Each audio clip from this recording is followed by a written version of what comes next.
Zambia's first president, Kenneth, is dead. He died aged 97. He was admitted to hospital in the capital, Lusaka, on Monday after suffering from pneumonia. Kaunda was a key figure in the Northern Rhodesia's independence movement from Britain. He became president following independence in 1964. Kaunda stepped down after losing multi-party elections in 1991.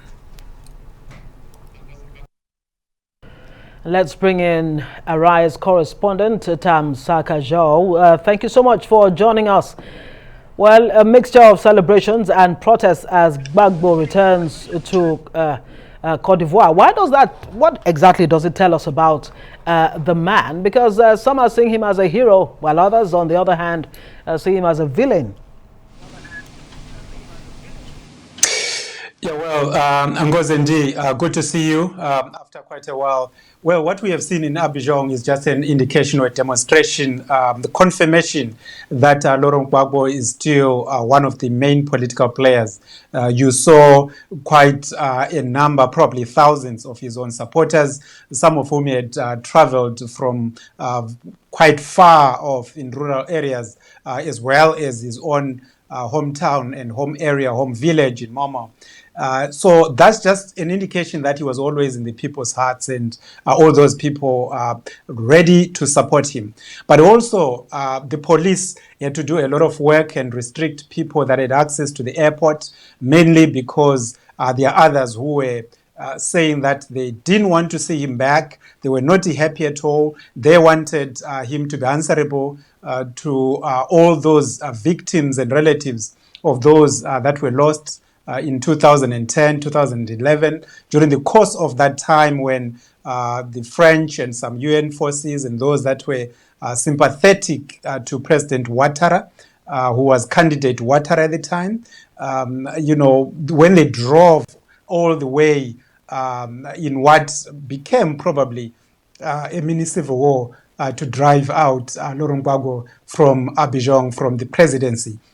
So for me, it just was a confirmation that despite it being a decade, he was still considered as one of the main players, with supporters as well as opposition to his very existence or presence in the country, guys. Like you said, glad to see you again. It's quite a while. Tam, let's do a little bit of a throwback and try to get our viewers to understand why he was in The Hague in the first place. Tom. Yeah, I remember a couple of years ago when you and I were discussing what happened. So basically, Laurent Gbagbo is one of those people that or probably when he came into politics, he was one of the fresh, young, as well as forward-looking leaders, a departure from, in the context of Cote d'Ivoire politics at the time, Felix Houphouët-Boigny, who represented the post-colonial generation of leaders. So Gbagbo was one of those new ones who was coming and trying to do something against what most of Francophone Africa had in post-independence leadership. So when he came in, there were a lot of problems, and then Badia came in, and then I remember covering that civil war, 2000, and elections, couldn't be held for a very long time because the country was at war. And then, when that election was held in 2010, he believed that he had won the election, and he refused to give way because he kept saying there were certain areas in Ivory Coast where there was still fighting going on, where elections couldn't be conducted, where some campaigns couldn't be done, and he refused to accept the results from some of those areas that were controlled predominantly by forces that were thought to be loyal to people like Sanko and Ouattara. So which is what then happened, and then they drove him out, and of course he ended up at The Hague, and throughout that time he was still saying that he was innocent until all the 2019 verdicts, and then the appeal, the reversing, and the process. Well, he was living He was still living in Europe. But by and large, here is a man that once represented the future of new politics in Ivory Coast, but then who became what is considered to be part of the major problems. Yes, indeed. And is there a sense, Tam, that the 3,000 or so people who lost their lives, following that crisis in Cote d'Ivoire will get any kind of justice? Why did President Ouattara allow him back? Well, there was a commission that was done internally. Probably because the best way to look at this is the whole context. Remember, we were talking about the bad years, and even when Laurent Gbagbo was in power himself, he was able to allow people like Ouattara. Ouattara was in France. There are other leaders that Laurent Gbagbo was able to accept back into the country.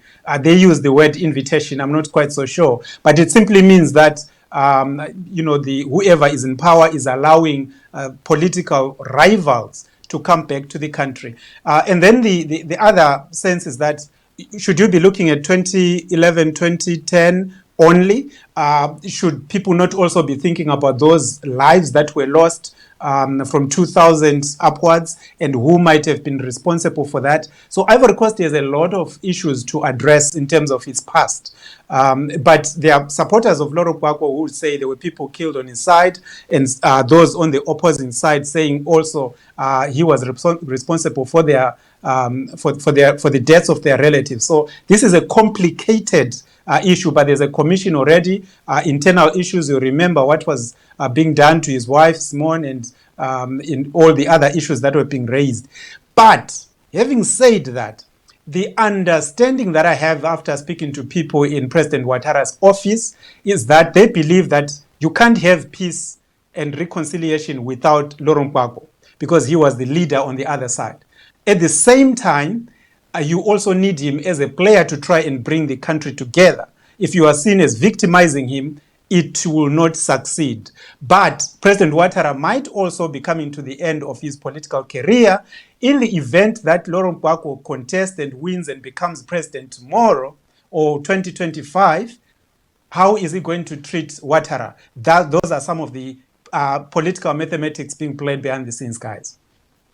Let's just move on to some other topic. Let's talk about Kaunda, who just passed on at 97. What will Kaunda, who led Zambia from 64 to 91, 1964 to 1991, what will he be most remembered for? Well, Andy, there are people that that have always been called living legends, who, when they live amongst you, you don't appreciate how great they are until one day when people reflect once they are gone. David Kenneth Kaunda is one of those leaders who had a blessing in that he lived a long life. He was leader for Zambia for a very long time, 3 decades. But during the course of that time, he spent most of his time trying to help other African countries to get their liberation, their independence. He allowed the Zipra forces who were fighting in Zimbabwe to be based in Zambia, and his country was being bombed on a weekly basis, probably on a daily basis on some months. His people suffered, but he was doing that to try and liberate Zimbabwe. He did the same working with Mozambique, he did the same working with Angola, he did the same, and the Umkhonto weSizwe, the ANC, the people, the Thabo Mbekis, the people who were trying to liberate South Africa, were also based there. But he did not stop there. When he lost the 1991 elections to Chiluba, he went out and continued to fight for the liberation of South Africa and the end of apartheid. And he was one of the main frontline state leaders to negotiate with de Klerk and all the Afrikaner leaders who were in power to release Nelson Mandela. So here is a man who gave his life to try to liberate and lead others. But, on a personal note, this is someone, it was always good to meet him. He was a good musician. He was a teacher. He taught us a lot of things. He loved his country. So his legacy will be defined by the statesmanship element that he displayed after he left power, because most people don't necessarily do that in Africa. Indeed, and Zambia shall be free. We will not forget that book. He was also an author, and of course he did fight the cause for HIV and AIDS on the African continent. Thank you so much, Tam, for that brilliant input.